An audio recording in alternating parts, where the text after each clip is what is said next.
अस्सलामुअलैकुम, good morning, welcome to rise and shine. मैं हूं ज़ुहैब हसन। आप हमारा शो देखते हैं 9 to 11 मंडे टू फ्राइडे, और आज फ्राइडे है, सबको जुमा मुबारक। शो देखने का भी शुक्रिया। बेहतरीन शो जा रहा है, आप ये कह रहे हैं, मैं नहीं कह रहा।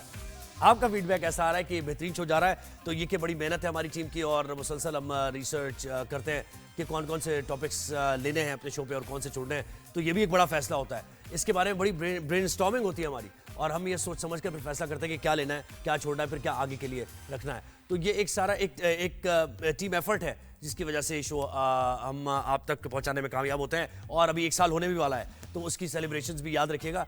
बस अब कुछ ही दिनों बाद राइज एंड शाइन को और हमारे 365 न्यूज़ को 1 साल मुकम्मल होने वाला है, तो उसकी भी सेलिब्रेशंस होंगी।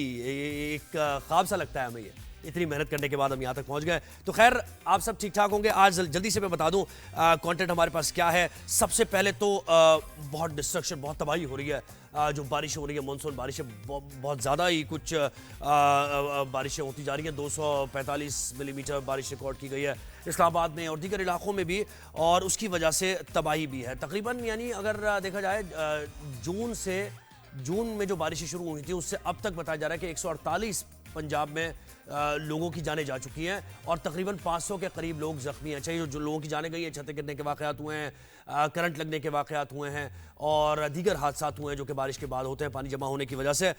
तो दफ़ा 144 भी नाफिज कर दी गई है पंजाब में, क्योंकि तुग़यानी है नदी नालों में, तो इसकी वजह से बहुत सूरत हाल ख़राब है। तो इसका अहवाल हम लेंगे लाहौर से और इस्लामाबाद से। रावलपिंडी बहुत ही तशवीशनाक हौलनाक से मनाजिर थे रावलपिंडी के भी, तो इसकी हम बात करेंगे। फिर जनाब हम आपको बताएंगे कि लंदन रॉयल इंटरनेशनल शो में पाकिस्तान की टीम पार्टिसिपेट कर रही है, और पाकिस्तान की एयरफोर्स जिसकी सब सलाहियतों का एतराफ़ी करते हैं, तो वहाँ पर भी ये 3 दिन का एयर शो है, और इसमें JF-17 थंडर और पाकिस्तान के तैयारे उनकी घन गरज सुनाई देगी और सब महसूस होंगे। अच्छा, ये पाक इंडिया वॉर और वो जो हमने जीती जंग भारत के खिलाफ, राफेल तैयारे गिराए, तो उसके बाद सबकी निगाहें मुंतज़िर हैं कि भाई कौन लोग हैं, क्या महारत है इनकी, ज़रा हम देखें। तो सबकी आंखें, सबकी नज़रें पाकिस्तान पर जमी हुई हैं, तो इसकी हम बात करेंगे। इसके साथ साथ एक और खुशाइन खबर है कि PIA की परवाज़ें बहाल हो गई हैं, और मैनचेस्टर के लिए परवाज़ें अब बहाल हो गई और वो जाना शुरू होंगी। फिर हीथ्रो एयरपोर्ट भी,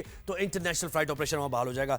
अच्छा जी, फिर हम बात करेंगे कराची ताजर स्ट्राइक की, जो कि चल रही है, और ताजरों के क्या तहफ़्फ़ुज़ात हैं वो आपको बताएंगे। फिर सीरिया और अरब की जो सिचुएशन है, पूरे इस खित्ते की जो सिचुएशन है, ये भी बदलती सूरत हाल है, इस पर भी आपको अपडेट करेंगे। और फिर हम CM पंजाब का एक प्रोग्राम है मेरा प्यारा के नाम से, और जो गुमशुदा बच्चे होते हैं उनको उनकी बाजियाबी के लिए, और ये सारी टीम्स वगैरह बनाई गई, तो क्या नेटवर्किंग की गई और क्या ये कॉन्सेप्ट है, इसके बारे में भी हम बात करेंगे।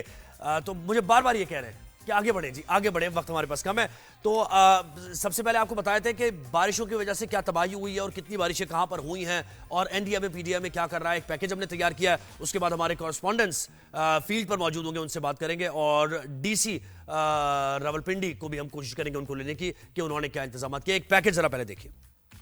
रावलपिंडी और इस्लामाबाद अपर जेहलम में बारिश ने तबाही मचा दी। रावलपिंडी के नाला लई में पानी की सतह बुलंद हो गई, खतरे के सायरन बजा दिए गए। महकमा मौसमियात के मुताबिक जुड़वा शहरों में 250 मिलीमीटर से जायद बारिश रिकॉर्ड हुई, और अभी मजीद का भी इम्कान है। रावलपिंडी इस्लामाबाद में मोटरवे पर गाड़ियां पानी में डूब गईं। सैलाबी रेलों की वीडियोज ने दिल दहला दिए।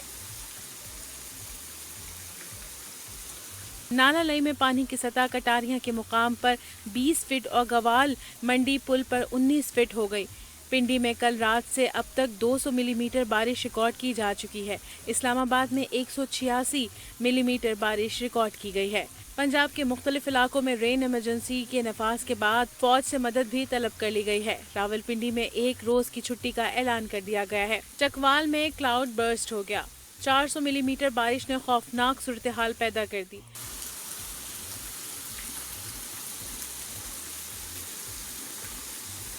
पिंडी और अपर दरियाए नीलम तक तुग़यानी आ गई। बस्तियों में पानी दाखिल हो गया, गाड़ियां भी बह गईं। कटास राज मंदिर में सैलाबी पानी दाखिल हो गया। ज़राए के मुताबिक तरबेला से भी पानी छोड़ा गया है। फिलहाल दरियाए झेलम में सैलाबी कैफियत बरकरार है। महकमे मौसमियात के मुताबिक आइंदा 10 से 15 दिनों तक पंजाब और खैबर पख्तूनख्वा कश्मीर में मजीद मूसलाधार बारिशें मुतवक्के हैं। दरियाए सिंध में ऊंचे दर्जे की सैलाबी सूरत हाल ने कच्चे के इलाके में रहने वाले अफराद को फौरी एहतियाती इकदाम करने की भी हिदायत कर दी गई है। अलार्मिंग सूरत हाल है और आइंदा 10 से 15 दिनों में मजीद बारिशों की पेशगोई की गई है। हमें ज्वाइन किया है सदाम मांगट ने रावलपिंडी से और सबना कमाल ने हमें लाहौर से ज्वाइन किया। आप दोनों को वेलकम करते हैं शो पर। सबसे पहले रावलपिंडी का अहवाल जानते हैं। सदाम, आप मुझे बताइए, जो हमने पैकेज में बताया वो तो बहुत तशवीशनाक है, बड़े मनाजिर इत्तेहाद देने का पानी पानी हमें नजर आ रहा है। आप आंखों देखा हाल जरा शेयर कीजिए हमसे। देखिए, ये जो सूरत हाल थी ये कल रात तक थी, क्योंकि कल रात से बारिश जो है वो थम चुकी है और अब जो है वो सूरत हाल रावलपिंडी में कंट्रोल है। अगर गुज़श्ता रोज़ की हम बात करें तो यहाँ पर हाई अलर्ट भी जारी कर दिया गया था। इस वक्त मैं नाला लई पर मौजूद हूँ, जहाँ पर पानी जो है बिल्कुल आखिरी सतह तक आ चुका था और अगर बारिश 2 से 4 घंटे तक मज़ीद जारी रहती तो फिर ज़्यादा नुकसान हो सकता था। लेकिन जो रावलपिंडी के नशीबी इलाके हैं वहाँ पर हमने देखा है कि पानी घरों में दाखिल हो चुका था। काफ़ी मुश्किलात रही हैं, जानी और माली नुकसान जो है वो रावलपिंडी में काफ़ी देखने में आया, जिसकी वजह से जो रावलपिंडी इंतज़ामिया है उसकी जानिब से भी इक़दाम किए गए थे। नेवी जो है वो यहाँ पर मौजूद थी, जो नशीबी इलाके हैं वहाँ पर लोगों की मदद के लिए। तो तमाम तर रेस्क्यू ऑपरेशन भी जारी थे, लेकिन बारिश जो है वो बहुत ज़्यादा थी, जिसके बायस इसको कंट्रोल करना जो है वो काफ़ी मुश्किल हो चुका था और नाला लई भी बिल्कुल जो है वो बिपर चुका था। लेकिन आज चूँकि कल रात से बारिश जो है वो मुसलसल थम चुकी है और उसकी वजह से अब सूरत हाल जो है वो कंट्रोल में है। नाला लई का पानी जो है वो बिल्कुल नीचे चला गया है काफ़ी, और जो जिन गलियों में, जिन नशीबी इलाकों में पानी मौजूद था वो भी जो है मुकम्मल तौर पर निकाल लिया गया है। अभी रावलपिंडी इस्लामाबाद की अगर हम बात करें तो हालात बिल्कुल कंट्रोल में। अगर बारिश होती है और फिर ज्यादा मज़ीद इक़दाम से मुताल्लिक़ और नशीबी इलाकों से मुताल्लिक़, रेस्क्यू ऑपरेशन से मुताल्लिक़ आपसे पूछेंगे। सदाम हमारे साथ ही रहिए, शामिल गुफ्तगू करते हैं समना को भी। समना, आप मुझे बताएं कि लाहौर में तो हमने 2-3 दिन पहले देखा कि बहुत ख़राब बारिश का पानी खड़ा हो गया था सड़कों पर और इंतज़ामिया की भी नज़र आ रहा था कि वो एफर्ट्स खातिर खां नहीं दिखाई दे रही थी। इस वक्त क्या आप देख रही हैं और क्या महकमा मौसमियात बता रहा है, लाहौर में बारिश होनी है मूसलाधार? जी देखिए, मूसलाधार बारिशों का जो स्पेल है वो 21 जुलाई तक जो है वो जारी रहेगा, जबकि हमने देखा कि लाहौर में मुसलसल मूसलाधार बारिश के पेश नज़र जो है लाहौर का नक्शा ही तब्दील हो गया, क्योंकि नशेबी इलाके ज़ेर-ए-आब आ गए। लाहौर की सड़कें नदी नालों का मंजर पेश करने लगी। कई इलाकों में कच्चे मकानात के जो छत है वो गिर गई, कई कीमती जानें गई। और इसके अलावा जो है हम देख रहे हैं कि वासा की टीम जो है वो मुतहरिक तो दिखाई गई, लेकिन जो है नकासी आपको जो है वो बर वक्त यकीनी ना बनाया गया। गुज़िश्ता रोज हमने देखा कि सुबह सवेरे लाहौर में मूसलाधार बारिश हुई, जिससे जो है कई इलाके ज़ेर-ए-आब आ गए, हादसात भी रोनुमा हुए।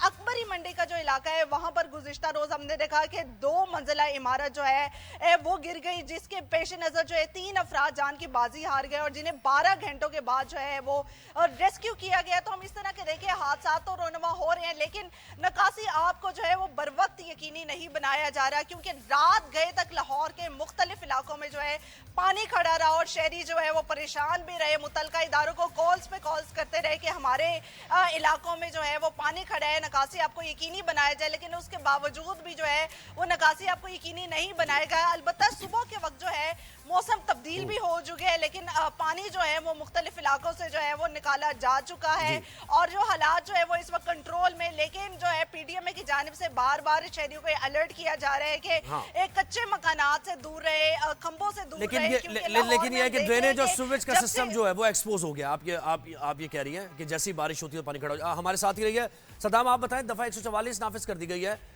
पंजाब में और नहरों पर नहाने में और डैम्स पर जाने में लोगों की पाबंदी लगा दी गई है। फिर जो सड़कों पर पानी जमा हो जाता है नशीबी इलाकों में, वहाँ भी पाबंदी लगा दी गई है। तो इस सिलसिले में इंतजामिया क्या इकदाम उठा रही है और इस पर अमल दरामद होता देख रहे हैं आप? आज बिल्कुल देखें, जो दफ़ा 144 रावलपिंडी में नाफज की गई है उस पर ज़िली इंतज़ामिया की जानिब से जो रावलपिंडी पुलिस है उसको सख्त हदायत जो हैं वो जारी की गई हैं कि इस पर हर सूरत जो है वो अमल दरामद कराया जाए। और इस दौरान ज़िली इंतज़ामिया की जानिब से मुख्तलिफ मसाजिद में मुख्तलिफ मकामात पर ऐलानात भी करवाए गए हैं और शहरियों से भी इस बात की अपील की गई है कि वो गैर ज़रूरी सफ़र ना करें, अपने घर से बाहर ना निकलें और जहाँ पर ऐसी कोई सूरत हाल हो फौरी तौर पर जो है वो इंतज़ामिया को और पुलिस को जो है वो आगाह किया जाए। और पुलिस को इस बात को यकीन दहानी करवाई गई है कि हर सूरत पुलिस इस बात को इंश्योर करवाए कि कोई भी शहरी जो है वो गैर ज़रूरी सफ़र ना करे और घर से बाहर ऐसे वो इलाके जो नशीबी इलाके हैं जहाँ पर सैलाब का जो है वो ख़तरा है, जहाँ पर पानी जमा हो सकता है, जानी या माली नुकसान और कितने हादसा जल्दी से सदाम ये बता दें कितने हादसा हो चुके हैं और रेस्क्यू ऑपरेशन भी बताइए कि लोगों को निकाला गया है नशीबी इलाकों से। जा रहा है कि वो एहतियात करें और कम से कम जो है वो बाहर निकले, सिर्फ और सिर्फ इंतहाई जरूरी सफर जो है वो किया जाए, इसके अलावा सिर्फ और सिर्फ घर रहने की हिदायत सदाम नशेबी इलाकों से रेस्क्यू ऑपरेशन से मुताल्लिक बताइए जो है वो पूरे रावलपिंडी में करवाया जा रहा है। और खास तौर पर अगर मैं आपको यहाँ पर बताऊं तो सदाम मुझे बताएं कि रेस्क्यू ऑपरेशन से मुताल्लिक थोड़ा सा अपडेट कीजिए कि नशेबी इलाकों से लोगों को निकाल दिया गया है, महफूज मकामात पर मुंतकिल किया गया है। जी बिल्कुल देखें, नशेबी इलाकों से लोगों को निकाला गया। गुज़श्ता रोज़ जब बारिश का सिलसिला मुसलसल जारी था उस वक्त भी जो है ये बड़े पैमाने पर ख़ास तौर पर रावलपिंडी के वो इलाके जहाँ पर नशेबी इलाके हैं वहाँ पर ये रेस्क्यू ऑपरेशन शुरू किया गया था। 50 से ज़ायद अफराद जो हैं उनको मुख्तलिफ इलाकों से रेस्क्यू करके जो है वो सही मुकाम पर लाया गया था। अब भी जो रेस्क्यू टीमें हैं वो यहाँ पर अलर्ट हैं, ख़ास तौर पर जो नाला लई है इसके गिरदो नवाह में जो आबादी है सबसे ज़्यादा खतरा इसको है। तो यहाँ पर रेस्क्यू टीमें जो है अभी भी स्टिल जो है वो मौजूद हैं और वक्फे रेस्क्यू टीम्स मौजूद हैं और नाला लई के अतराफ की जो आबादी है उसको देखा जा रहा है और वहाँ पर खासतौर पर ये मेक श्योर किया जा रहा है कि एहलकार वहाँ पर। बहुत शुक्रिया सदाम मांगट, आपने रावलपिंडी का हवाला में दिया और हम सबना कमाल ने लाहौर से हमें रिपोर्ट किया बारिशों से मुतालिक। अच्छा, अब हमें ज्वाइन किया है DC रावलपिंडी डॉक्टर हसन वक़ार साहब ने। अस्सलाम वालेकुम डॉक्टर हसन वक़ार साहब, कैसे हैं आप? ठीक ठाक हैं? आवाज़ आ रही है आपको? वालेकुम अस्सलाम जी, अल्लाह का शुक्र। अच्छा सर, मुझे बताएंगे कि ये बारिशों के पेश नज़र क्या इक़दाम अभी तक किए हैं रावलपिंडी में आपने? जी बारिशों के हवाले से जो मानसून का हमारा डिप्लॉयमेंट प्लान, कॉन्टीजेंसी प्लान होता है, ये हम काम शुरू कर देते हैं तकरीबन 4 महीने पहले। इस बार CM साहबा की स्पेशल इंस्ट्रक्शन से तकरीबन 5 महीने पहले नाला लई जो हमारा एक सोर पॉइंट होता है पिंडी में, उसकी डीसिल्टिंग स्टार्ट कर दी गई थी। बड़ी aggressive that continues throughout the monsoon season as well. फिर एक बड़ा कॉम्प्रिहेंसिव कॉन्टीजेंसी प्लान डिटेल बनाया गया जिसमें HR मशीनरी, वल्नरेबल पॉइंट्स, आबादियाँ आइडेंटिफाई की गई, how to respond in case of flash flooding या जब अर्बन फ्लड्स आते हैं वो कैसे करना है, इवैक्यूएशन कैसे करनी है, किन रिलीफ सेंटर्स में करनी है, वो तमाम बड़ी एक एग्जॉस्टिव एक्सरसाइज हम अच्छा, कौन से ऐसे हॉटस्पॉट कौन से थे? ये कटारियां, कलर सैदा और रवात का इलाका जहां पर ज्यादा फोकस इंतजामिया की तरफ से, आप मुझे बताइएगा आपकी यानी क्या इकदाम इस सिलसिले में किए आपने? दो इसके बेसिकली एस्पेक्ट्स हैं। एक है the low lying areas adjoining नाला लई, जो नाला लई बेसिकली पिंडी में ट्रेवर्स करता है 17 किलोमीटर थ्रू द सिटी। तो इसमें इधर हमने 19 पॉइंट्स आइडेंटिफाई किए जो लो लाइन से जहाँ पे पानी आ जाता है, और उसके अलावा जो रूरल एरियाज हैं हमारे पिंडी के रबात और चक्री वाले साइड, उधर हमने कुछ जो अलोंग द स्वा एंड सिल रिवर, जो अलोंग द बैंक्स है या ऑन द रिवर बेड, वो आइडेंटिफाई की हैं बादियाँ कि उनमें अगर ओवरफ्लो हो तो how are we going to respond. तो अच्छा, कल इन इलाकों में हुआ, नशेबी इलाकों में डिप्रेशन जहाँ है वहाँ ओवरफ्लो भी हुआ, पानी भी ज्यादा, तो वहाँ से आपने रेस्क्यू कर लिया लोगों को या अभी भी ऑपरेशन जारी है? नहीं, रेस्क्यू हो चुके हैं, कल ही हो चुके थे। 52 ऑपरेशंस कंडक्ट किए हमने, 100 से ज्यादा लोगों को रेस्क्यू किया और कल इवन 2-2:30 बजे तक तमाम मेजर शाहराएं जो पिंडी की yes there were some low line areas, उनमें टाइम थोड़ा लगा, वो 4-5 बजे तक हुआ, but by 2 PM all major roads were absolutely clear off. और अभी क्या देखा जा रहा है महकमा मौसमियात के साथ, मेट ऑफिस के साथ आपकी कोऑर्डिनेशन है? मजीद भी बताया जा रहा है कि बारिशें होंगी, तो इस सिलसिले में दफ़ा 144 कंटिन्यू की जाएगी? जी जी बिल्कुल, दफा 144 कंटिन्यू की जाएगी और आपके तवज्जुह से हम ये अपील भी करेंगे आवाम को, जब बारिश होती है या इस तरह से कुछ फ्लैश फ्लडिंग का खतरा आता है तो लॉन्ग दी बैंक्स ऑफ नाला लई या स्वां रिवर अवॉइड करें जाने से। लोग स्विमिंग या बादिंग करने आ जाते हैं, तो अपील है आवाम से कि उधर ना आया करें। बाकी 144 भी है हमारा, सिर्फ मौसमियात डिपार्टमेंट से नहीं, तकरीबन 20 डिपार्टमेंट्स के साथ भी आर इन कॉन्टैक्ट फ्रॉम और पीडीएम में। अच्छा, मुझे बताएं कि नाला लई और दरिया सुआ की क्या सूरत हाल है, क्योंकि नाला लई तो बिफर गया था और फिर अब हमारे रिपोर्टर से भी बात हुई है, वो कह रहे हैं कि अब नॉर्मलाइज हो गई है सूरत हाल, लेकिन ये अचानक जब हैवी रेन्स होती हैं तो फौरन फ्लडिंग की सूरत हाल बन जाती है ना, ज्यादा टाइम होता नहीं है रिस्पॉन्स टाइम। जी जी, तो इसीलिए कंटिजेंसी प्लान बनाया जाता है। When we get the forecast तो हम अपने रिसोर्सेज को पहले ही डिप्लॉय कर देते हैं। अब जिस तरह आज भी सारी रात हमारे resources HR machinery were diploid eight there designated points, ताकि ये ना हो कि हमें रिसोर्सेज को डिप्लॉयमेंट में टाइम लगे। तो we do that when we get the forecast. सही है। और एनडीएमए और पीडीएमए की कोऑर्डिनेशन, मतलब उसमें कोई प्रॉब्लम, कोई मसाइल इस्तेदाद कार से मुतालिक? सीएम साहिबा इन चीज़ों को फ्लैश फ्लडिंग की सूरत में एक एक मिनट की रिपोर्ट खुद ले रही थी। She was ensuring coordination among all the departments, जिस वजह से हमें ऑन फील्ड ग्राउंड टीम्स को कोई इस तरह का प्रॉब्लम फेस नहीं करना पड़ा।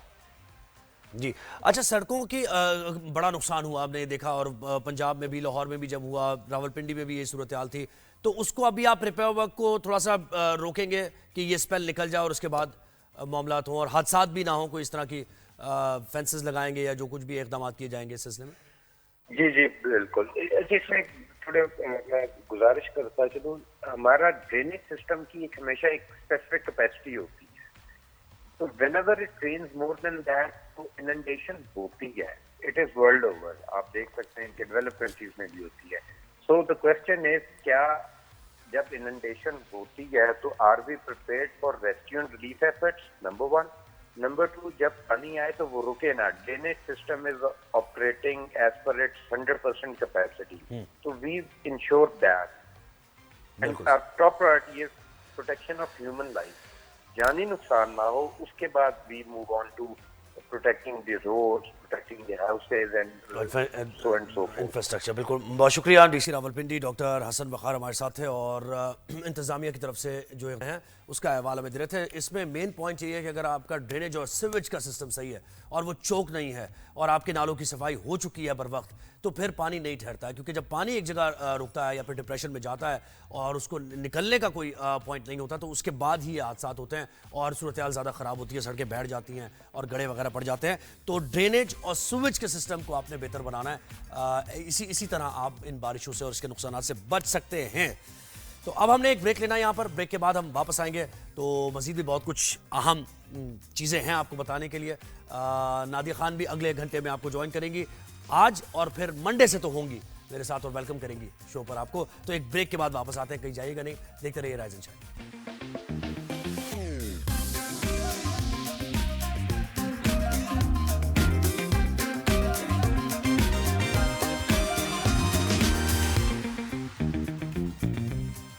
जी, welcome back to rise and shine. और अब हम कुछ बात करेंगे, आपकी भी इसमें दिलचस्पी है, हमारी भी है, और दिलचस्पी तमाम पाकिस्तानियों की बढ़ गई है, खासतौर पर पाक भारत जंग के बाद जो हमने जीती है और हमारी एयरफोर्स से जिस तरह वो जंग जीती है, तो सभी देखना चाहते हैं कि इनकी एयरफोर्स के पास क्या सलाहियत है, क्या महारत है, क्या क्राफ्ट है इनके पायलट्स के पास। तो जनाब बरतानिया में royal international air tattoo show में पाक फजाइया के लड़ाका तैयारे भी शिरकत कर रहे हैं। पहले ज़रा कुछ देखिए, थोड़ा सा माहौल बने ना, फिर उसके बाद हम बताएंगे कि कितना उनको सराहा गया है और कितना लोग इसको जरा सा देखिए भाई, दिखाएं जरा क्या है हमारे पास फुटेज इसकी।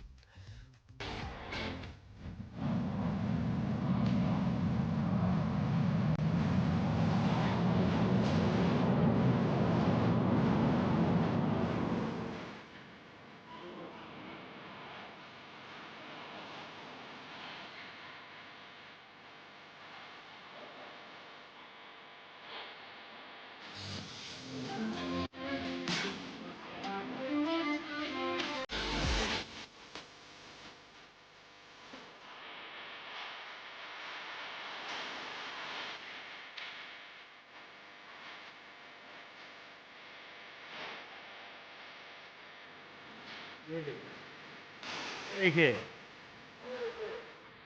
हवाओं का सिपाही हूँ, शाहीन हूँ। तो पाकिस्तान एयरफोर्स का एयर एयर जो कंटिजेंट है वो पहुंच गया है यूके, और इसमें जनाब JF-17 थंडर है, और इसके साथ साथ हरक्यूलिस ट्रांसपोर्ट एयरक्राफ्ट C-130 भी मौजूद है, और PF IL-78 ये एरियल टैंकर है जो कि फ्यूलिंग करता है JF-17 थंडर की। रडर सिस्टम्स भी हमने दिखाए हैं, तो बहुत ज़्यादा तवज्जो का मरकज़ रहा है। इस पर हम बात करेंगे। और एक और चीज़ है, पाकिस्तान की जो PIA की परवाज़ें हैं वो बहाल होना शुरू हो गई, इंटरनेशनल परवाज़ें, और इसमें ये मैनचेस्टर के लिए फैसला हो गया है कि अब परवाज़ अब ये कब जाएगी। इसके हीथ्रो पे भी बात चल रही है, लंदन पे भी बात चल रही है, तो ये भी खुशाइन है बात हमारे लिए। तो एयर शो पर ज़रा मज़ीद बात करते हैं।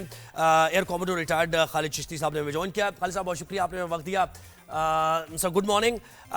ये जो एयर शो के हमने कुछ मनाजिर हमने देखे अपने JF-17 थंडर के और दीगर भी, सराहा जा रहा है पाकिस्तान को, खासतौर पे सब मुंतजिर थे ये जो पाक भारत जंग में एयरफोर्स ने कारकर्दगी दिखाई है, इसकी वजह से ज्यादा तवज्जो का मरकज था ये एयर शो। बहुत शुक्रिया ज़ुहैर मुझे इनवाइट करने का। और यहाँ से मैं क्योंकि कनाडा में हूँ और यहाँ पे 12 घंटे का फर्क है, तो it's good evening from here. और मैं कुछ लेक्चर्स के लिए आया हूँ जो जिस सिलसिले में हम बात होती रही है पाकिस्तान में भी, मैं आज के लिए आऊँ। जहाँ तक आपने ये वर्ल्ड इंटरनेशनल आपने ये कहा, रियाद जो शो है रॉयल इंटरनेशनल एयर टैटू, ये 1971 से इसकी हिस्ट्री है जब पहली दफा ये हुआ था। ये रेगुलरली हर साल होता है जुलाई के महीने में। सिलेक्टिव मुल्कों को दुनिया से दावत दी जाती है। एवरेज अबाउट 30 के करीब मुल्क हैं जो शामिल होते हैं, और इस दफा पाक फ़िज़ाई हमेशा की तरह इस दफा बड़े कलरफुल जहाज़ों के साथ शामिल हो रही है। इसका बैकग्राउंड ये है कि इस जो एग्जीबिशन है, ये टैटू है, इसके अंदर जहाज़ों का ना सिर्फ स्टैटिक डिस्प्ले होता है बल्कि एरोबैटिक भी जहाज वो करते हैं। 1.5 से 2 लाख हर साल स्पेक्टेटर्स आते हैं जो कि बड़े सिलेक्टिव होते हैं, और ज़ाहिर है 1.5 से 2 लाख मोस्टली प्रोफेशनल्स या कमेंटेटर्स होते हैं या एनालिस्ट होते हैं जो जहाज़ों को रिव्यू करते हैं, ज़मीन पर उनकी परफॉर्मेंस देखते हैं, उनका डिस्प्ले देखते हैं। 2024 में जो ये इंटरनेशनल शो हुआ था उसकी यूनिक ये थी कि ये नाटो की 50वीं सालगिरह थी, 75वीं सालगिरह थी, और F-16 जहाज की 50वीं सालगिरह थी, यानी जब से ये दोनों ऑपरेट हुए थे। इस दफा जो टॉपिक है, हर दफा ये एक टॉपिक डिसाइड किया जाता है ताकि लोगों की या व्यूअर्स की, और खासतौर पे जो एविएशन एंथुसियास्ट होते हैं उनकी इंटरेस्ट जनरेट की जा सके। और शायद पाकिस्तान और इंडिया की जो जंग है उसी से इंस्पायर होकर इस दफा उसका टाइटल दिया गया विजिलेंस इन द स्काई। और विजिलेंस, जी, eyes in the sky, eyes in the sky, जी जी जी। और जिसका मतलब ये है, sorry I am sorry, eyes in the sky, which means, जिसका मतलब है, जी बिल्कुल, I stand corrected, eyes in the sky, जिसका मतलब है कि विजिलेंस है, विजुअलाइजेशन है, हवा में एक सर्विलेंस, इसको मौजू बनाया गया है इस दफा। और एक चीज आपके नाजरीन की इंटरेस्ट के लिए बताता चलूं कि ये जहाज जब यहाँ डिस्प्ले के लिए आते हैं, तो इस डिस्प्ले में कंपटीशन भी होता है जिस पर इनाम दिए जाते हैं, डिक्लेयर किया जाता है which is the best aircraft और बेस्ट एयरफोर्स। उस पॉइंट ऑफ व्यू से, डिस्प्ले पॉइंट ऑफ व्यू से, एस्थेटिक पॉइंट ऑफ व्यू से ये कहा जाता है। इसको एक नाम दिया जाता है कॉन्कर दी एलिगेंस का अवार्ड दिया जाता है, जिसका मतलब है कॉन्कर दी एलिगेंस, जिसका मतलब ये होता है कि सबसे ज्यादा एलिगेंट कौन सी एयरफोर्स या उसके जहाज थे, जिसकी क्राइटेरिया ये होता है सिर्फ जहाजों का नहीं होता है, वो जो इन जहाजों का जब डिस्प्ले होता है तो उसकी टीम भी शामिल होती है। वो टीम की बॉडी लैंग्वेज, उनकी यूनिफॉर्म, उनकी इंटीग्रेशन और उनकी जो अपनी कनेक्टिविटी होती है अपने जहाजों के साथ, यानी कितना डफटेल्ड है ये पूरा वो सारा, यानी कितना डफटेल्ड है। बिल्कुल बिल्कुल। और 2006 में, 2016 और 17 में पाक फिजाइया को बेस्ट प्राइज भी मिला था इस पर, हमारे C-130 जहाजों को, जो इसकी टेल और बाकी जिस तरह का पेंट किया गया था, हमारी टीम का जो एक मोराल जिस तरह कह लें, क्योंकि वो एक एक्सपर्टीज आपकी देखते हैं, कनेक्टिविटी देखते हैं। तो ये पूरा शो के बारे में। अच्छा सर, मुझे बताएं कि ये शो डिस्प्ले से बढ़ के भी कुछ है इसके, यानी इसके फायदे क्या हो सकते हैं मुमकिन तौर पर, यानी हर्बी कोऑर्डिनेशन, कोऑपरेशन दीगर ममालिक से, ये भी है कोई बिजनेस एस्पेक्ट भी है इसका? बिल्कुल ज़ुहैर, ये बिल्कुल है, क्योंकि दुनिया को हर दफा, जाहिर है, दुनिया की जो एक्सपर्टीज है उनके लिए एक प्लेटफॉर्म हर साल उनको मिलता है। ना सिर्फ वो जहाज देखते हैं बल्कि उसकी काबिलियत देखते हैं, वहाँ पायलट्स, इंजीनियर, टेक्नीशियंस भी मौजूद होते हैं जिससे सवाल जवाब किए जाते हैं, क्यूरियोसिटी होती है, ना सिर्फ पब्लिक के लिए बल्कि जो एविएशन और खासतौर पर जो जेट एविएशन की मैं बात कर रहा हूँ उसके एंथुसियास्ट होते हैं, वो अपने डाउट्स क्लियर करते हैं। तो ये एक बहुत बड़ा एक मार्केटिंग प्लेटफॉर्म भी होता है जिसमें अपने आप को मार्केट करते हैं, दुनिया आपको जानना चाहती है और आपके बारे में और ज्यादा क्लैरिफिकेशन लेना चाहती है। तो ये बहुत बड़ा एक प्लेटफॉर्म जो ना सिर्फ जैसे मैंने कहा डिस्प्ले होता है, बल्कि ना सिर्फ इंटरेस्ट जनरेट करता है, बल्कि फ्यूचर ऑब्वियसली मार्केटिंग या आपको उन जहाज़ों के होता या है। उस तरह के वेपन सिस्टम जो अच्छा डिस्प्ले सर, पर इसमें होते हैं इसमें उसके ऑर्डर्स इसमें इनके साथ साथ JF-17 के साथ साथ और वो रिफ्यूलिंग के लिए EASA रडार सिस्टम भी है, long range beyond visual range BVR missile. तो ये सिस्टम्स भी दिखा के अपने यानी इससे पता चलता है कि हमें ये कहा जाता है ना कि किसी की सपोर्ट पे हो गया, हमने अपने पैरों पर खड़े होकर ये जंग जो भी लड़ी है जीती है। इसमें ठीक है सपोर्ट कोई होगी, लेकिन वो है जो लोग समझ रहे हैं ना कि जैसे चाइना ने हमें सपोर्ट की, हमने दिखा दिया अपने रडार सिस्टम्स को शो करके।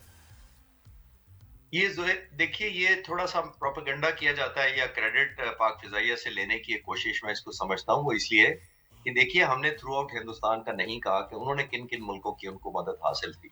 पिछले 43 सालों में हमने F-16 इंडक्ट किया अमेरिकन जहाज, उसके बाद हमने हर इक्विपमेंट जो था जहाजों का, फाइटर जहाज, हमने सिर्फ चाइनीज जहाज JF-17 थंडर और J-10C इंडक्ट किए हैं। जबकि आप इंडिया का देख लें, इसी 43 सालों में उन्होंने S-400 रशिया से लिए हैं, राफेल और मिराज 2000 उन्होंने फ्रांस से लिए हैं, उन्होंने ड्रोन इजराइल से लिए हैं, उन्होंने चिनूक हेलीकॉप्टर और C-130 अमेरिका से लिए हैं। तो हमने तो कभी नहीं कहा कि उन्होंने 4 मुल्कों की सपोर्ट से जंग लड़ी है। जंग जिससे मर्जी आप इक्विपमेंट ले लें, असल जंग आपने खुद लड़नी होती है और अपने एम्प्लॉयमेंट खुद, अपने इनोवेशन तरीके से आपने जंग करनी होती है और सरप्राइजेस देने होते हैं एनिमी को। तो ये इसको मैं बिल्कुल नहीं मानता और आप समझ पा रहे होंगे जिस सेंस में मैं कह रहा हूँ कि जहाज और वेपन जिस मुल्क के आप ले लें, लेकिन आपने खुद एम्प्लॉयमेंट कितनी की है, कितना इफेक्टिवली उसको फाइट बैक किया है और कितनी स्ट्रैटेजी की है और आपकी अपनी मास्टरी क्या थी, अपनी स्किल कितना अबूर था आपको, at the end of the day वो काउंट होता है। तो इसमें सर इंडिया की कोई पार्टिसिपेशन नहीं हुई क्या? इतना डिमोरलाइज हो गया ये क्या हुआ है? नहीं, मेरा इस दफा इंडिया का जब मैं पढ़ रहा था, मैंने बड़ी रिसर्च करने की कोशिश की कि इंडिया का क्यों नाम नहीं है। तो इंडिया के नाम के आगे मुझे जो उनकी वेबसाइट पर मिला उसमें लिखा था नॉट पार्टिसिपेटिंग। शायद इंडिया इस वक्त और बड़ी मसरूफियत है, अपनी एयरफोर्स को इंप्रूव करने में लगे होंगे। हो सकता है उन्होंने सोचा हो कि इस वक्त हमारी प्रायोरिटी नहीं है कि दुनिया को दिखाएं। और जब आप इस हालत में होते हैं, जब जिस माइंडसेट में इस वक्त हैं, तो शायद आप फेस भी नहीं करना चाहते पब्लिक को, 1.5-2 लाख लोगों को। बिल्कुल ऐसे, बिल्कुल। बहुत शुक्रिया सर, आपने वक्त दिया। रिटायर्ड कॉमोडोर खालिद चिश्ती साहब थे हमारे साथ थे और इस साल बताए थे जरा डिटेल्स वगैरह उनको ज़रा वजाहत से। अच्छा जी, अब ये जो मैंने आपको कहा ना कि हमारी एयरलाइंस PIA अपने पैरों पर खड़ी हो रही है और इंटरनेशनल फ्लाइट ऑपरेशन अब बहाल होना शुरू हो गया मुख्तलिफ मुल्कों में। UK में, मैनचेस्टर में अब फैसला हो ही गया है। दीगर भी एयरपोर्ट्स हैं जहाँ पर ये फ्लाइट ऑपरेशन बहाल हो जाएगा। हमें लंदन से इरफानुल हक बताएंगे कि इस खबर के बाद की सूरत हाल और क्या कुछ एफर्ट्स इसमें लगी हैं। जी इरफान, कहिए। जी बिल्कुल, बरतानवी हुकाम की तरफ से PIA जो है उसको जो सेफ्टी लिस्ट है उससे उसका नाम जो है वो खारिज कर दिया गया। ये बड़ी अहम डेवलपमेंट है। तकरीबन 4.5 साल पाबंदी का शिकार रही। ये उस वक्त हुआ जब साबका हुकूमत जो थी, उनके एक मिनिस्टर ने पार्लियामेंट में बयान दिया कि जो PIA के पायलट्स हैं, उनकी बड़ी तादाद में जो पायलट्स हैं उनकी डिग्रियां जो है वो जाली हैं। इसके ऊपर नोटिस लेते हुए फौरी तौर पर जो UK सेफ्टी कमेटी है उसने और यूरोपियन हुकाम ने फौरी तौर पर एक्शन लिया और PIA की परवाज़ों के ऊपर यूरोप और बरतानिया के ऊपर पाबंदी आयद कर दी। और अब जाके बरतानवी हुकाम ने भी इस हवाले से बड़ी अहम डेवलपमेंट किया और गुज़श्ता रोज़ जो पाकिस्तान में बरतानिया की हाई कमिश्नर है जेन मैरियट्स, उन्होंने ये बड़े फ़ख्रिया ऐलान किया कि पाकिस्तान को सेफ्टी लिस्ट से उसका नाम जो है वो खारिज कर दिया। अब PIA जो है वो अपनी परवाज़ें जो है वो जारी रख सकेगी। तो ये बहुत बड़ी, इस हवाले से यहाँ पे जो ओवरसीज़ पाकिस्तानी हैं तो उनको बता दूं कि बड़े परेशान थे। उनको काफ़ी सारी परेशानी का सामना करना पड़ता था क्योंकि यहाँ से कोई डायरेक्ट फ़्लाइट नहीं थी पाकिस्तान के लिए। ब्रिटिश एयरवेज़ भी वाया कतर जाती थी।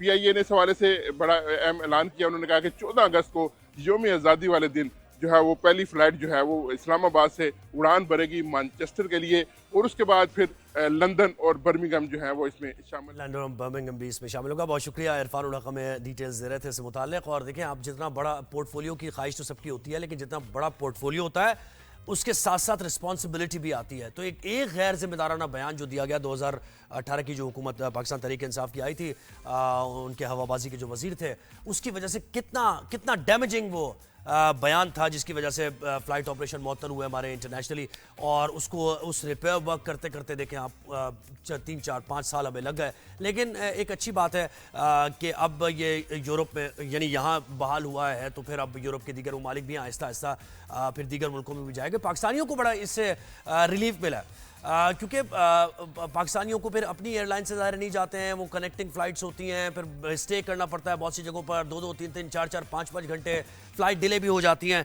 तो जब डायरेक्ट फ़्लाइट्स जाती हैं, ख़ासतौर पे यूरोप के लिए स्टॉप ओवर थोड़ा कम होता है, तो आसानी हो जाती है। और आपकी अपनी एयरलाइन है, इस एयरलाइन को सपोर्ट करना ज़ाहिर है हमारा भी काम है, और उनको भी अपना स्टैंडर्ड बढ़ाने की ज़रूरत है अब, क्योंकि जब आप बाहर जाते हैं तो वहाँ इंटरनेशनल स्टैंडर्ड्स को मैच करना बहुत ज़रूरी है। डोमेस्टिक फ़्लाइट्स में तो ठीक है, उसकी बाकायदा चेकिंग होती है, बाकायदा देखा जाता है कि भाई क्या आपके वो जो मयार है इंटरनेशनल स्टैंडर्ड के मुताबिक। कहीं जब आपकी एयरलाइन इंटरनेशनली फ्लाई करती है तो फिर वहाँ तो बहुत टाइट हैं वो जो स्टैंडर्ड्स हैं जो आपको मीट करना पड़ते हैं। तो ये एक बड़ी अच्छी खबर आई।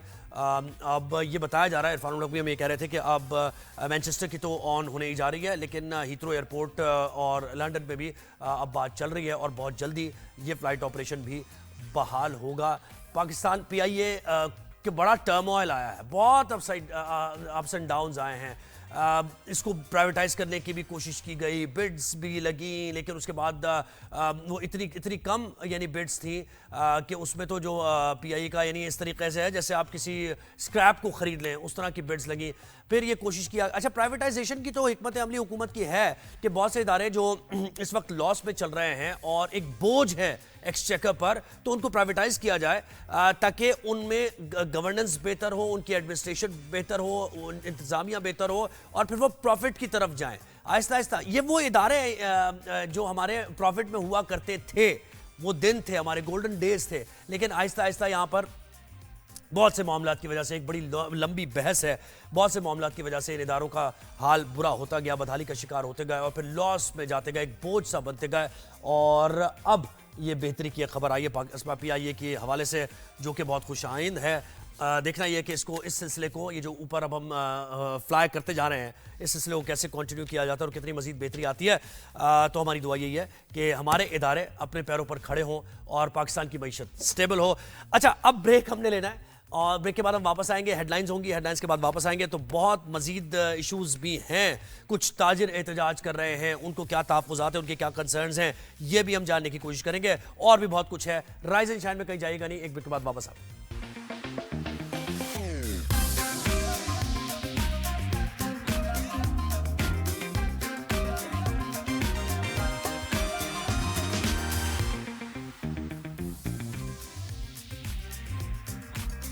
भी बहुत जरूरी है ना। Welcome back.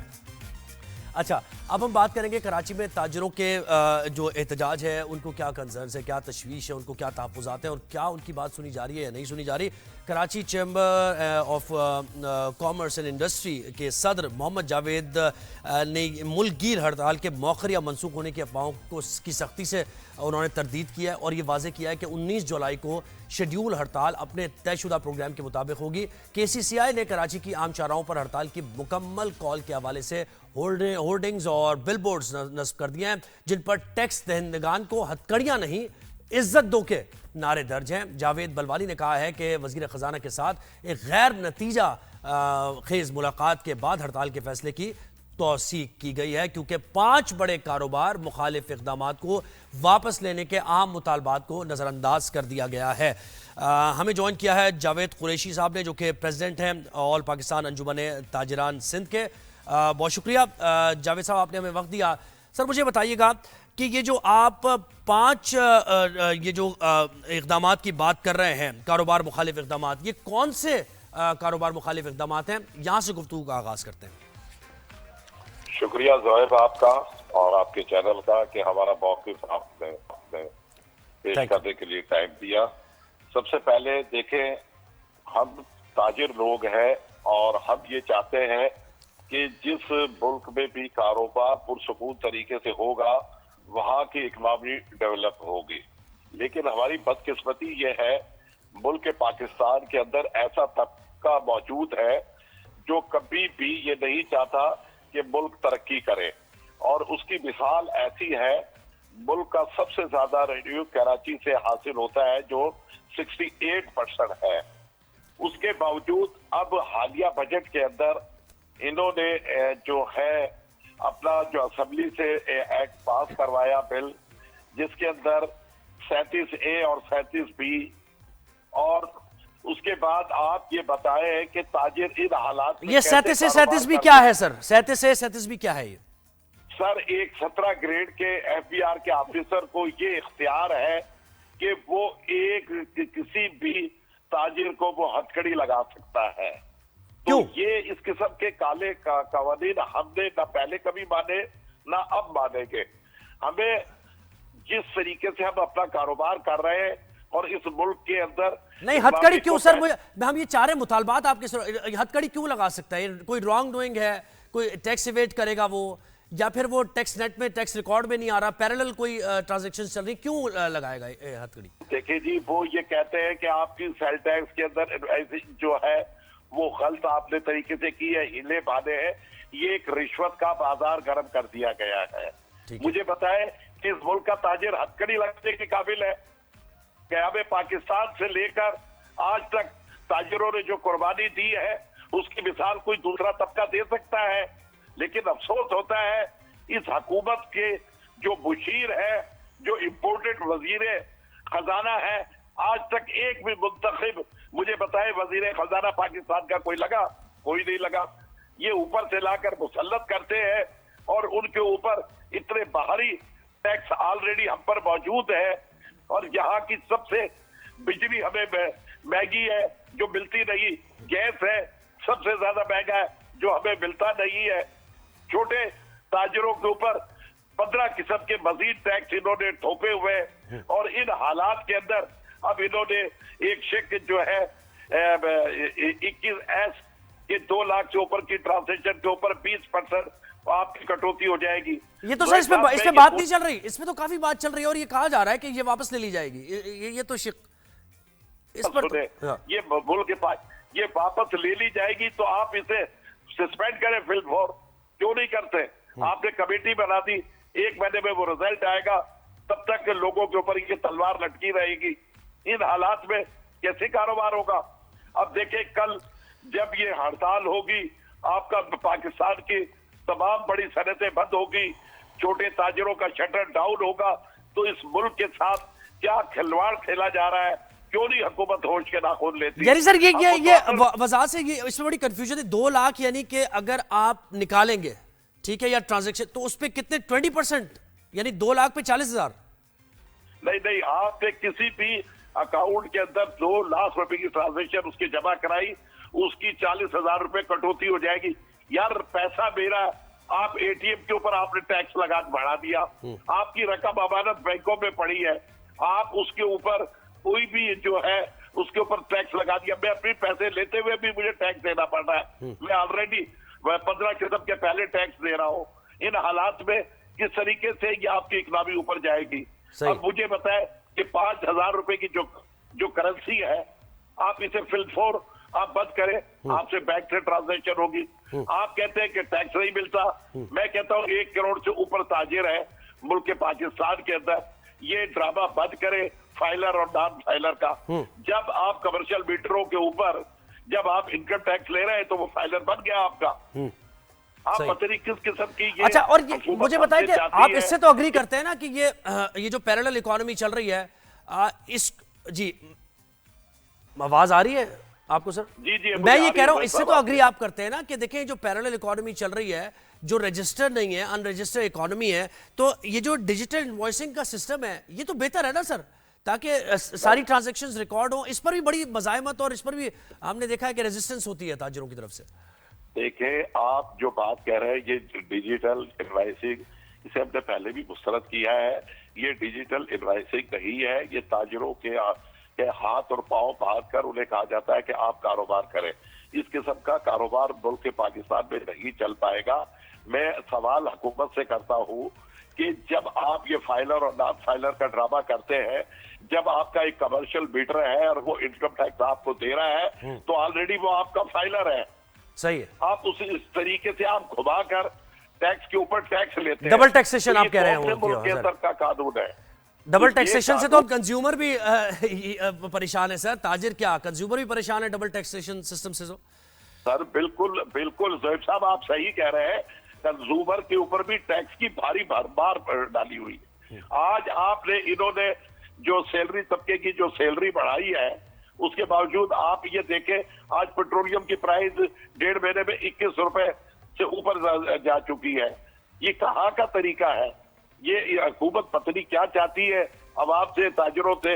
हम ये चाहते हैं ये मुल्क पाकिस्तान हमारा है, हम मिल बैठे और इस मुल्क की बेहतरी के लिए जो ताजिर बरादरी से हो सकेगा अल्हम्दुलिल्लाह। अच्छा सर, भी आप हमने मुझे बताएं कि आपका लाहे अमल क्या है? आप ये जो हड़ताल की आपने कॉल दे दी है, तो तमाम कारोबार आप बंद करने जा रहे हैं और इससे पहले कोई मुलाकात या आपसे कोई राबता, आपके तहफ़्फ़ुज़ात सुनना, आपको यकीन दहानी कुछ कराना, ये हो रहा है या नहीं? देखिए जी, एक मीटिंग आज से 4 रोज पहले एफबीआर ऑफिस पे की गई थी, जिसमें अपने बैरिस्टर साहब थे फाइनेंस के और एफबीआर के चेयरमैन और दूसरे लोग थे। और बात यह कि मुज़ाकरात के दरवाजे कभी भी हमने ताजिर बिरादरी ने बंद नहीं किए, क्यों जो दरवाजे बातचीत के बंद होते हैं उसके बाद फिर ये समझे कि आप अंधेरे में चले जाएंगे। हम आज भी हमारे दरवाजे खुले हुए हैं क्या नाम बातचीत के लिए, लेकिन हुकूमत संजीदगी से इन मामलात पे गौर करे और ऐसे कवानीन असेंबली में, मैं आपको बताऊं स्टैंडिंग कमेटी इसकी जो सेनेट की है वहां से बिल पास हुआ है और जब उनके पास ये चीज आई बोला यार ये कैसे हो गया। मुझे आप ये बताएं कि इतनी भी उनकी एजुकेशन नहीं है, जब स्टैंडिंग कमेटी के पास ये बिल जाता है और वो दलील से उसे पास करके भेज देते हैं और असेंबली से पास भी हो गया। आप बताएं यार इस मुल्क के अंदर के ताजिर इस काबिल है कि उसको आप हथकड़ियां लगाए?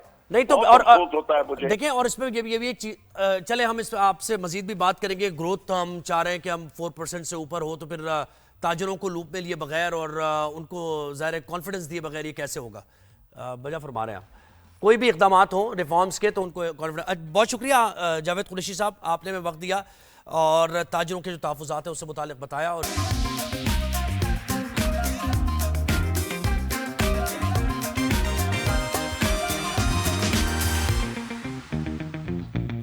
जी, welcome back to rise and shine. और शो के आखिरी हिस्से में हम एक बड़े इंपॉर्टेंट इशू की बात करेंगे, मिसिंग चिल्ड्रन से मुतालिक, जो कि पूरी दुनिया में ही ऐसा इशू है जिस पर बहुत बात भी होती है और इससे मुतालिक इक़दाम भी किए जाते हैं। लेकिन इस इशू पर बढ़ने से पहले मुझे ज़रा इंट्रोड्यूस कराना है किसी को, आपकी मुलाकात करानी है। तो भाई विंडो ओपन करें ज़रा, कौन है ये देख लेते ना, कौन है हमारे साथ? ओहो हो, ये तो नादिया खान है भाई, हमारी प्यारी नादिया खान। कैसी है? अस्सलाम वालेकुम जी, good morning. Good morning. Rise and shine. हाँ, ये बात हुई ना हम सब मिस कर रहे थे। हाँ नादिया, बताएं फिर कब आ रही हैं, कब आना हो रहा है भाई? मैं इंशाल्लाह बस आजकल में वापसी है, मंडे को शो पे होगी, मंडे को मिलेंगे लाइव ऑन 365 न्यूज़ ओनली। ते मॉडर्न मैं मॉडर्न कुड़ियां ते मॉर्निंग वॉक ते चलिए। कुड़ियां ते मॉर्निंग शो मॉर्निंग वॉक तो यहाँ होएगी, मॉर्निंग शो मॉर्निंग शो करन चलनी है। Very good. अच्छा ठीक है भैया, तो हम एक दूसरे से बातें करते ही रहते हैं ना। ये तो सिलसिला ऐसा है कि अगर हम शुरू हो जाएं कि क्या हो रहा है, कैसे, कहाँ गई थी और ये वो तो हमें करनी है अभी जब आप आएंगी। वो मंडे को बताऊंगी फिर। हाँ, सारी चीजें आपने बता दी है। लेकिन आज जो हम बात करें नादिया, जो टॉपिक हमने डिसाइड किया है शो के आखिरी हिस्से में, वो मिसिंग चिल्ड्रन का है, जिस पर पूरी दुनिया में ही ज़ाहिर है जिनके बच्चे मतलब गुम हो जाते हैं या वो मिसिंग हो जाते हैं तो कितना कंसर्न होते हैं माँ बाप और उनके फ्यूचर के लिए सारी चीज़ें। तो ये आप ज़रा इस पर कुछ बात कीजिए। मुझे तो लगता है सबसे खौफनाक खबर होती है कभी सोशल मीडिया पे आप देखें कि भाई ये बच्चे इतने प्यारे प्यारे बच्चे और ये मिसिंग है, इनका किसी को पता चले तो जी बताएं, तो दिल से दुआ निकलती है, क्योंकि बहुत बहुत खौफनाक ये एक गम है। अल्लाह सब पे अपना करम करे, लेकिन ये कि ज़रूरी है कि आपका कोई ऐसा मैकेनिज्म हो जिसमें बच्चों को रिकवर किया जाए। 48 आवर्स बड़े इंपॉर्टेंट होते हैं, अर्ली वार्निंग आपको देनी पब्लिक को बड़ी ज़रूरी है और इस पे बड़ा इफेक्टिव सिस्टम होना चाहिए। पाकिस्तान में पुलिस वगैरह ही काम कर रही थी। मुझे बड़ी खुशी है कि नया प्रोग्राम इंट्रोड्यूस हुआ है जिसकी वजह से अब आसानी हो जाएगी। इट इज़ वेरी इंपॉर्टेंट कि बच्चों को फौरन रिकवर किया जाए। आप ज़ुहैब यकीन करो, ये सिर्फ पाकिस्तान में नहीं, दुनिया भर में जितनी पॉपुलेशन उतने ही बच्चे जो हैं उसमें मिसिंग भी होते हैं इन स्पाइट ऑफ जितना भी उनका इंफ्रास्ट्रक्चर स्ट्रांग हो। जैसे यूएस में तकरीबन हर मिनट जो है एक बच्चा जो है वो मिसिंग रिपोर्ट हो रहा होता है, मिल भी जाते हैं, रिकवर हो जाते हैं, कोई घर से भाग गए, कोई लॉस्ट हो गए, या ये कि कभी कभी अबडक्ट भी जो हो जाते हैं, तो कुछ रिकवर हो जाते हैं और कुछ नहीं होते। बिल्कुल और ये जी, आप और फिर जिस सोचिए कि ट्रॉमा एक से वो साल गुजरते हैं। में हाँ जी, हाँ जी। जी एक साल में यूएस की अगर बात करें 4.5 लाख जो है केसेस मिसिंग ओहो, it's a बच्चों के big number. रिपोर्ट होते हैं। इट्स अ बिग मतलब नंबर। सोचें। बिल्कुल। अच्छा This is a big number. Nadia, आप पाकिस्तान में भी अब ये किया जा रहा है और इसके बारे में सोचा जा बिल्कुल। रहा है। वज़ीर आला पंजाब मरियम नवाज की खुसूसी हिदायत पर पंजाब सेफ सिटी अथॉरिटी का फलाही प्रोग्राम मेरा प्यारा, जो कि लाहौर से शुरू हुआ था और अब पंजाब से निकल के पूरे पाकिस्तान में फैल रहा है। मेरा प्यारा के नाम से ये प्रोग्राम है और इसमें मिसिंग जो बच्चे हैं उनको रिकवर किया जाता है। तो हमें ज्वाइन किया है सिद्रा इकराम इलाही ने, जो कि इंचार्ज मेरा प्यारा प्रोग्राम है। सिद्रा साहब, बहुत शुक्रिया, आपने हमें राइजन शहर में वक्त दिया। नादिया खान भी हमारे साथ ही हैं। मुझे बताएं जी जी good morning Sidra ji. Good morning जी। Good morning. अच्छा सिद्रा जी, मुझे बताएं कि ये बड़ा इंपॉर्टेंट इशू है, इसमें ह्यूमन ट्रैफिकिंग भी है, ड्रग्स में इन्वॉल्व हो जाते हैं, फिर बैगरी है, क्राइम्स में लग जाते हैं बच्चे, जिनको किडनैपिंग भी होती है। तो इस प्रोग्राम के तहत मुझे बताएं कितने बच्चे हैं आपके डेटा के मुताबिक जो कि मिसिंग है और कितने बच्चों को रिकवर किया जा चुका है पंजाब में अभी तक? जी बिल्कुल, जैसे सीएम पंजाब मरियम नवाज साहबा ने इस प्रोग्राम को इनॉग्रेट किया और इसको अभी 1 साल हो गया तकरीबन। 26 जुलाई 2024 को इसको इनॉग्रेट किया था और 26 जुलाई 2025 में इसको 1 साल हो जाएगा। अगर हम अदाद शुमार की बात करें केसेस के हवाले से, तो हमारे पास 72,000 से ज़्यादा केसेस 15 पे रिपोर्ट हुए हैं, जिसमें बच्चा किसी ना किसी मामले में विक्टिम रहा है। उस बच्चे के साथ कोई जिस्मानी तशद्दुद हुआ है, कोई अब्यूज़ हुआ है, कोई कारपोरेट पनिशमेंट्स है, जो स्कूलों में मदरसास में बच्चों के साथ ज्यादती होती है, बच्चों की चाइल्ड ट्रैफिकिंग के केस हैं, किडनैपिंग के केस हैं, बच्चे लावारिस हालत में हमें मिले हैं। ये 72,000 से ज़्यादा केसेस में से हमने तकरीबन 68,000 जो हैं केसेस हमने रिजॉल्व कर लिए हैं और कुछ केसेस ऐसे हैं जिसमें बच्चे गुमशुदा भी जो हैं वो रिपोर्ट हुए हैं। जैसे मैं अगर बात करूँ अदादो शुमार की, तो हमारे पास तकरीबन 36,000 से ज़्यादा केसेस रिपोर्ट हुए हैं 1 साल में, जिसमें बच्चे लापता हुए हैं या लावारिस हालत में हमें मिले भी हैं। उसमें से हमने 34,000 से ज़्यादा बच्चे ढूंढ के, उनके वर्सा ढूंढ के उनको रीयूनाइट करवाया है। क्या बात है नादिया, देख रही हैं आप, ये बड़ी अचीवमेंट है। अमेजिंग इनिशिएटिव है। हमारी जिंदगी में इतनी अच्छी में खुशखबरी सुनने को मिल रही है कि ये सिस्टम ऐसा बन गया है और स्ट्रांग होने जा रहा है। सिद्रा जी, ये बड़ा मुश्किल काम है वैसे तो, लेकिन आप मुझे बताएं कि आपका प्रोसेस क्या होता है बच्चों को जब रिपोर्ट होती है कि जी मिसिंग है, तो आपका फिर क्या प्रोसेस है उनको ढूंढने का? किस तरह उनको बिल्कुल, जो हमारा सोर्स ऑफ इंफॉर्मेशन है वो 15 है। इनिशियली कोई हमें 15 पे कॉल करके 3 का बटन दबाता है तो virtual centre for child safety में उसकी कॉल लैंड कर जाती है। उसके अलावा हमारे सोशल मीडिया पे पेजेस हैं मेरा प्यारा के नाम से, ठीक है, और हमारा व्हाट्सएप नंबर है 0309 0000015। लोग हमें उस पे भी क्यूरीज एक बार फिर जरा बता दी, व्हाट्सएप नंबर रिपीट कर दीजिए। जी मैं नंबर रिपीट कर रही हूँ 0309 0000015। इसका मकसद ये है कि लोग हमें पूरे पाकिस्तान से कहीं से भी हमें टेक्स्ट कर सकते हैं। अगर 15 पे कॉल वो नहीं कर सकते तो वो हमें टेक्स्ट कर सकते हैं, अपना मैसेज कन्वे कर सकते हैं कि उसका बच्चा लापता है। फॉर एग्जांपल कोई बच्चा लापता होता है कराची से तो वो 15 पे कॉल नहीं कर सकता, तो वो हमें हमारे व्हाट्सएप नंबर पे रिपोर्ट कर सकता है कि हमारा बच्चा लाहौर आ गया या पंजाब के किसी भी सूबे में बच्चा जो है वो पीसीआर ये नंबर जो उन्होंने बताया ना, ये जरा चला सकते हैं, अगर आप तो चला दें ये, ठीक है। फिर उसके बाद आपको जब कंप्लेन आ जाती है, जैसे ही हमारे पास कंप्लेन आती है, जी बिल्कुल, जैसे ही हमारे पास कंप्लेन आती है हम उसकी केस को रजिस्टर करते हैं, बच्ची की सारी इन्फॉर्मेशन गैदर करके अपने सिस्टम में एंटर करते हैं और उसकी एफआईआर इंश्योर करते हैं। पहले क्या होता था कि कॉलर्स की कंप्लेन रहती थी कि हमारा बच्चा लापता हो गया, 2 दिन गुजर गए, 3 दिन गुजर गए, हफ्ता गुजर गया, पुलिस ने एफआईआर रजिस्टर नहीं की। हम विदिन 24 आवर इंश्योर करते हैं कि बच्चे की गुमशुदगी की एफआईआर रजिस्टर हो जाए। फिर बच्चे का बैनर बना के सोशल मीडिया पे उसकी कंपेन भी करते हैं। हो सकता है किसी की शॉप पे बच्चा जाके बैठ गया हो, पेरेंट्स से नाराज होकर चला गया हो या किसी अदारे के पास चला गया हो। एक अदादो शुमार और एक प्रैक्टिस के अकॉर्डिंग हमारे पास एक स्टैट सामने आया जिसमें बच्चे जो लापता होते थे वो किसी ना किसी अदारे से हमें रिकवर होते थे। ईदी सेंटर से मिल रहा है बच्चा, चाइल्ड प्रोटेक्शन ब्यूरो में 1 साल बाद, 2 साल बाद, 5 साल बाद, 10 साल बाद। इस प्रैक्टिस को जब हमने देखा तो हमने अदारों से कॉन्टेक्ट किया, अदारों से पूछते हैं, बच्चे की सीसीटीवी कैमरास के थ्रू भी हेल्प मिलती है कि बच्चा अगर किसी जगह से लापता हुआ तो उसके एरियाज के कैमरास को पहले चेक किया जाता है, फिर सेफ सिटीज के कैमरास की मदद से बच्चों को ढूंढते देखा जाता है। अच्छा, और मुझे सिद्रा साहब एक चीज बताइएगा, कितने घंटों में ये सारा प्रोसेस हो जाता है? बिकॉज जरूरी बहुत है, ऐसे 48 आवर्स बड़े बच्चे को ढूंढने के लिए इंपॉर्टेंट होते हैं, कि ये सारा प्रोसेस कितने घंटों में होता है?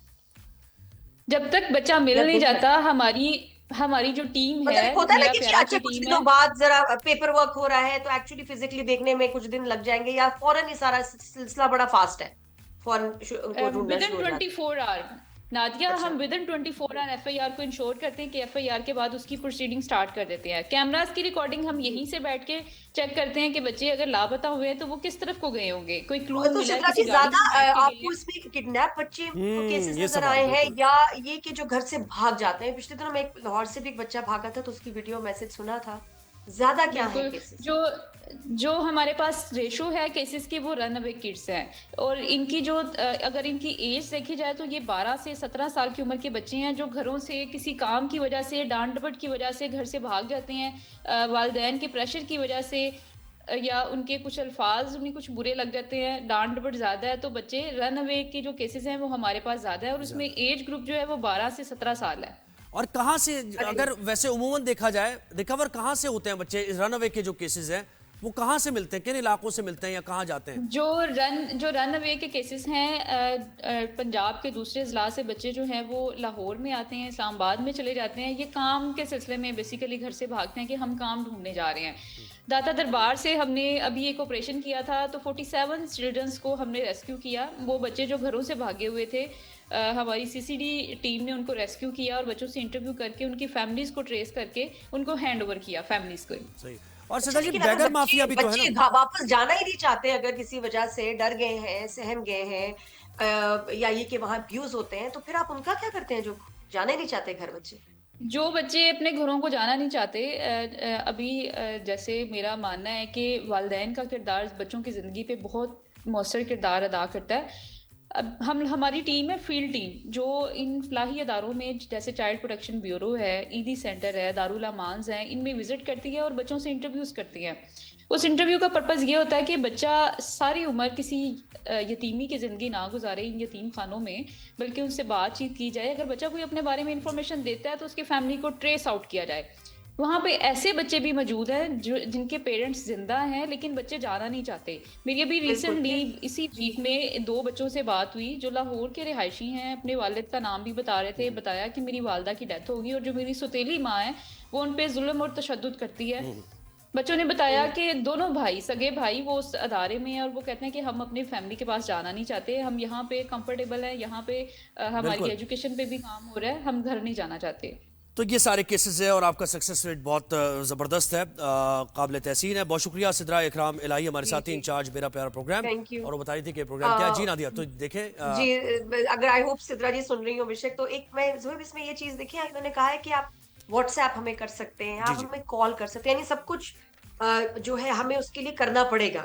हाउ अबाउट कि जब एक बच्चा मिसिंग होता है तो अर्ली वार्निंग अगर जो है अगर सबको दे दी जाए तो बच्चा उसके चांसेस मिलने के ज्यादा है, खासतौर पर जब कोई किडनैपिंग हो। जैसे मैं यूएस में थी तो सोचो फोन फ्लाइट मोड पे है, फोन बंद पड़ा है और उस पे ऐसा सायरन बजा कि मैं डर के उठ गई, मैं क्या हुआ, और ऐसे टा टा टा amber alert, amber alert, what is amber alert? पढ़ा, पता चला कि एम्बर अलर्ट अगर वहां कोई बच्चा एबडक्ट होता है, किसी गाड़ी वाड़ी कोई बंदा ले गया कुछ भी, तो उसकी सारी डिटेल आपको भेज दी जाती है through TV, radio, social media, phone पे वाईफाई हो ना हो, आपको जी अलार्म बजता है फोन पे, आप हो जाते हैं alert, and you all become part of that case के जी ढूंढना है उसको, तो सब उसको अलर्ट हो जाते हैं कि यार ये गाड़ी है, ये अब आप देखो कहीं वो बच्चा आपके आसपास तो नहीं। ऐसे बड़े बच्चे रिकवर हुए हैं। तो सिद्रा जी, अगर ऐसा कोई सिस्टम आप करें कि कोई अलर्ट सबके फोन पे आए तो सब उस बच्चे को ढूंढ सकते हैं, उसमें आसानी हो सकती है। मुझे ये एम्बर, अच्छा पता है एम्बर अलर्ट भी, एम्बर वो बच्ची है जो 96 में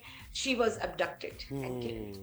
उसी के नाम उसके पे नाम जो पे है ही वहाँ की लोकल अलर्ट पुलिस जारी। ने जी। डैलस में और वहाँ के लॉ एनफोर्समेंट वालों ने ये एम्बर अलर्ट का सिस्टम शुरू किया जो पूरे यूएस में बिल्कुल जो ऐसे ही है है। तो खैर अपने ऑपरेट बच्चों कर से रहा हम है। जो खुद ही घर से चले जाते हैं उनसे उनके केसेस में तो हम ये कह सकते हैं कि अपने बच्चों से कम्युनिकेशन गैप ना रखें, उनसे बात करते रहें कि उनके क्या प्रॉब्लम्स है, क्या चीज़ें, और उनका ख्याल भी क्यों रखें। करेंगे ये बड़ा बड़ा ज्यादा हो गया, बढ़ गई है ये बात। बिल्कुल और ऐसे बाकी बच्चा घर ना जाना चाहे और तो क्या हाँ, बड़ा बड़ी ये तो अलार्मिंग बात है। है ना? अच्छा नादिया, परेशानी की बात अब है। ऐसा है कि बिल्कुल क्लोजिंग का वक्त हो गया है हमारा, और आपने ये जी क्लोजिंग जी करनी है बिल्कुल हमारे बिल्कुल से, बिल्कुल, तो क्योंकि अब आपसे मंडे को इजाजत आना हमने। लेंगे। हाँ हाँ जी जी, मंडे को इंशाल्लाह मेहर साहिब लाइव शो पे आपको नजर आएंगे राइज एंड शाइन में।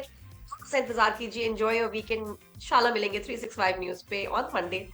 Keep watching rise Zoheb and और नादिया को इजाज़त शाइन दीजिए। अल्लाह हाफिज़। मंडे को।